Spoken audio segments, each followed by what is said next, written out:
Good afternoon, hello, welcome to the TriathlonDan YouTube channel. Welcome to Coach Matt's sofa. Hello Matt, you okay? Hi Dan. Hello Poppy. Is that my new sock? Yeah. So I'm at Matt's house tonight to come for a massage. Matt is my run coach, he's also a triathlon coach and sports massage therapist, is that the right word? Yeah, got all that out. Yes. But essentially Matt's helped me out tonight with, I have a bit of a back pain after moving a chicken coop around at home. Liz, if you're watching this, is your fault. As well as just a general flush through of my legs, is that sensible? Yeah, just that would generally what people would describe it as, just going on your camp, don't want to go too deep and give anything to recover from. So yeah, just hopefully. Yeah, don't go too deep, please, Matt.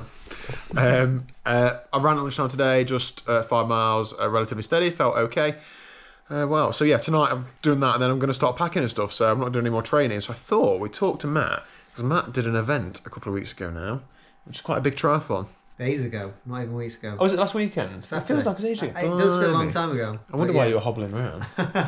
Matt, the legs are okay. Come on, Matt, tell us what race you did. And Rebecca, your other half. Yeah, so for the third year of going, because of coronavirus and all that sort of jazz, we finally got to do Ironman Lanzarote. Mm-hmm. Awesome. So, how was the event? How was your performance specifically? Yeah, so, I mean, I know it's a brand, and I've said this via my Instagram, but, you know, it does feel like a big event, you know, I mean, they are expensive. But before we get to that, should we talk about your motivations for wanting to get back to the island and get to do it? Yeah, we can do. That's I guess that's a big part of the last few years. Mm-hmm.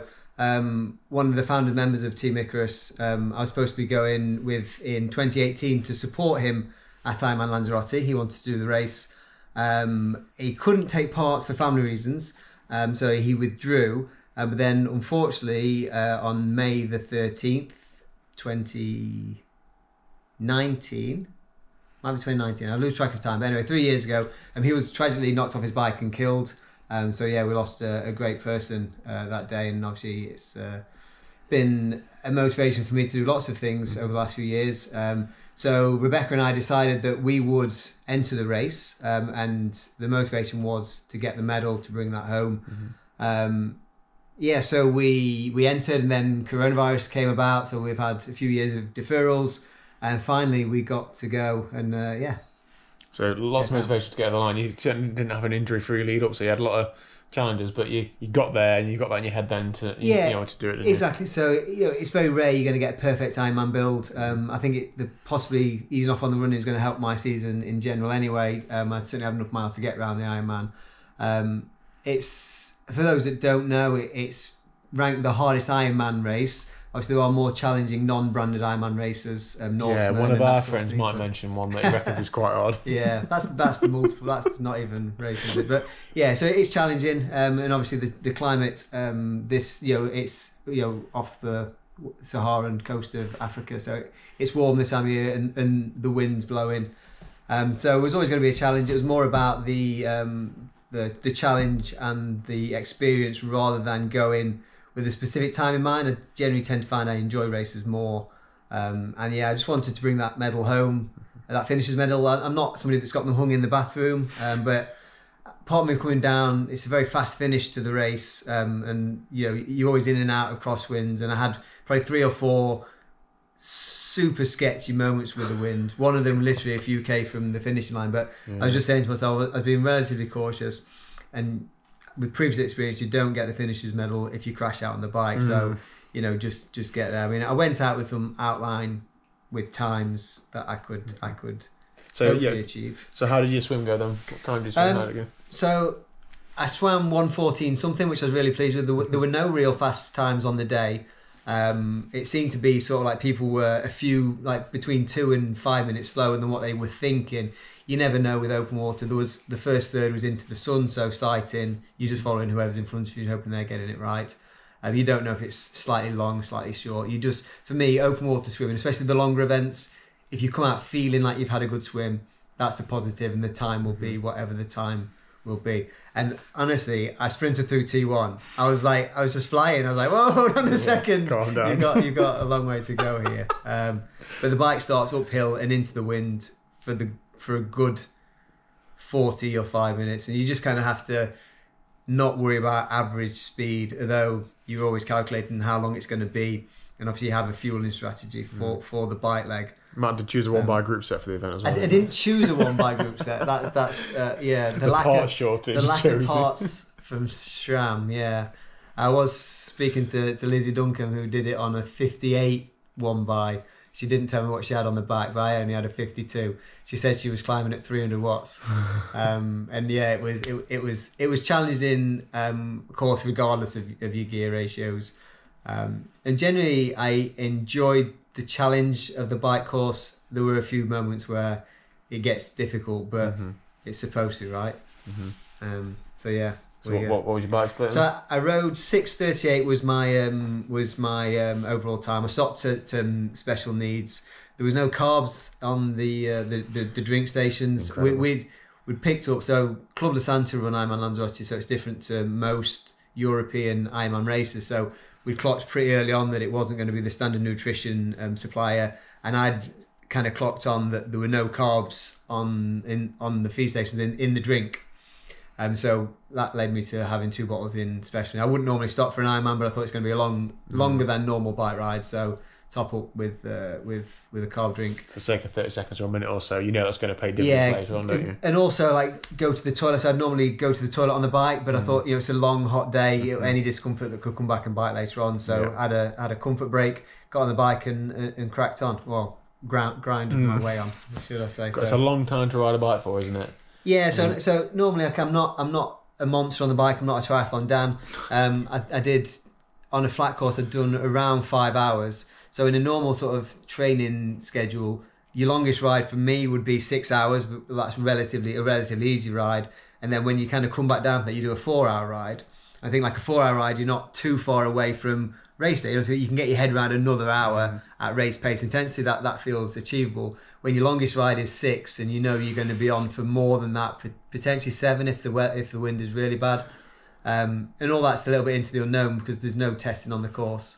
Obviously in the few days before we did, but when you're doing your long rides, you're a long way away from Lanzarote in the Peak District. So it's not an outlaw where you can just nip around it, is it? Yeah, and there's only so much you can acclimatise towards. So we were trying to focus on long, draggy climbs, some of the pitchy stuff in the Peak District, but then you're wrapped up because it's cold. You know what I mean, and you're not getting the wind and all the rest of it. So you do what you can do. But yeah, generally the bike was a challenging experience. Those guys that rode, I mean, like I'm blown away with like Lydia Dant won, and not just her, all the guys that kind of put in great bike performances.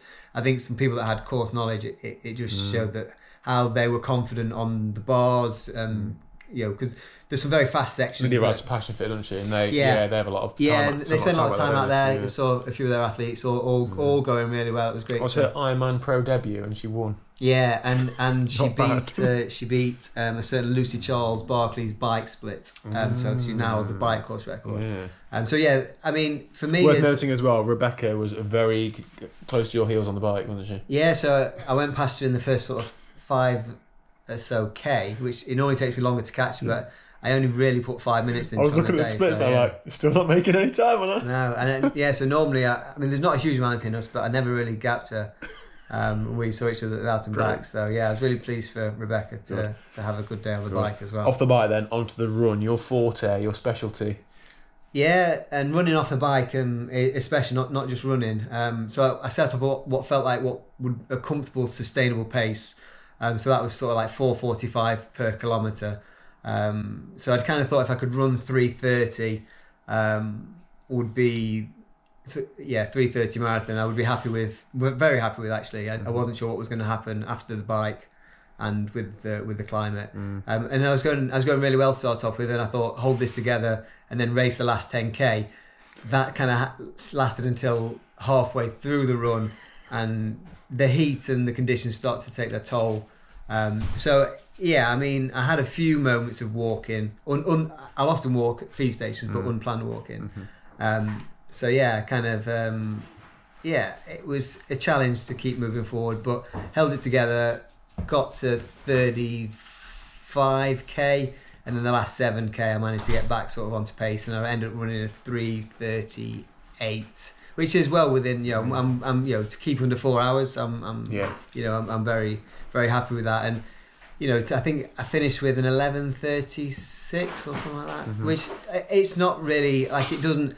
I didn't set out saying I wanted to go sub 11:30, so therefore I'm disappointed I didn't. There was nothing like that. I wanted to cross that finish line. I wanted to embrace the challenge and enjoy the experience, and we got that. And we shared the weekend with Mike Dempster, Enduro Mike, who I met from Instagram. Big fan of the channel, Mike. Yeah, he didn't say he was a big fan of the channel. I was a big fan of him until he passed me at Outlaw X. He said he'd seen the channel. He asked how you were.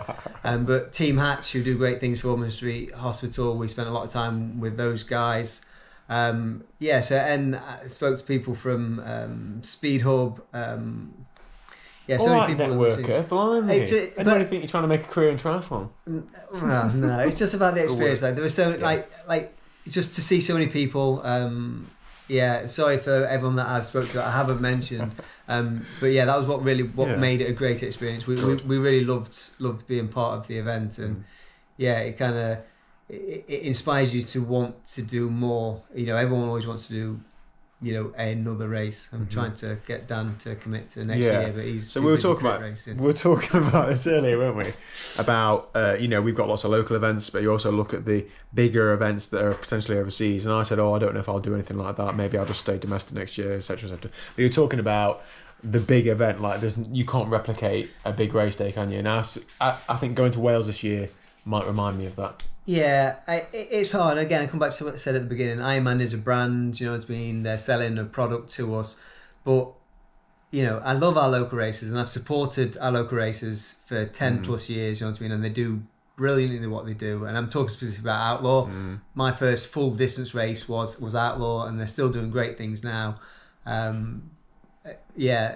there's lots of great opportunities to be there. But, that big race day that that whole kind of experience has been fantastic, and to bring the medal home for James has kind of capped it all off, really. Awesome.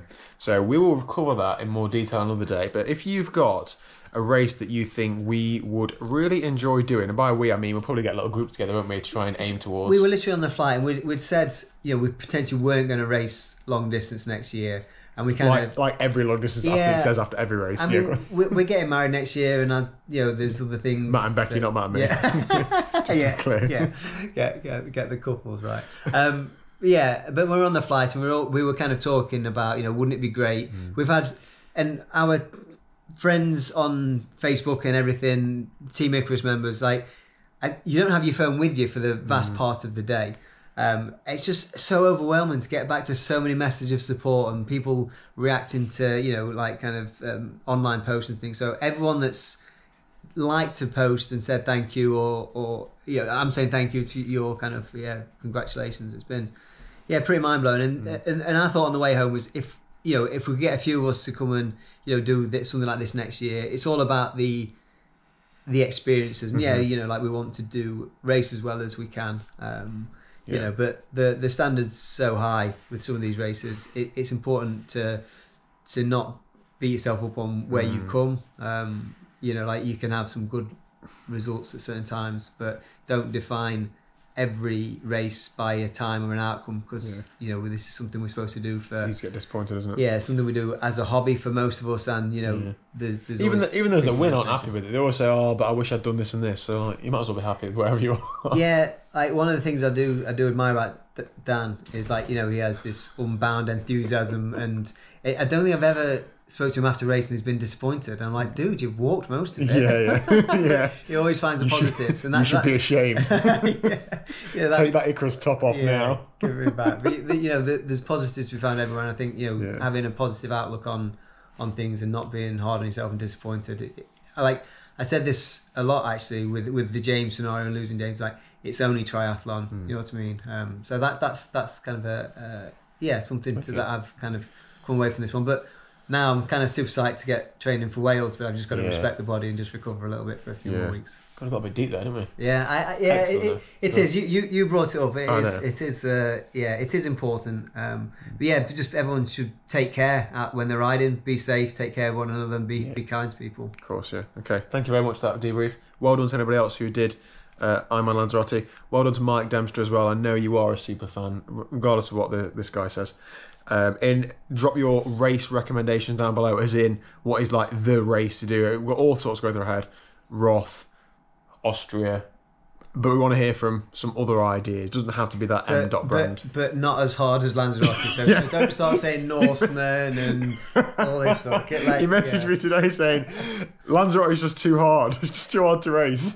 Oh, yeah, that's it. Too hard to race, isn't it? It's not too hard to do, but yeah. Anyway, so that's it. Then we'll end it there. Thank you very much for watching. All Matt's links are down below and probably on screen during that chat at some point. So please do check him out, give him a follow, etc. And I will see you tomorrow at 1 o'clock for, I'm hoping tomorrow's going to be crit video. You look forward to that, aren't you? I love all your content. I watch it every day. Brilliant. See you later.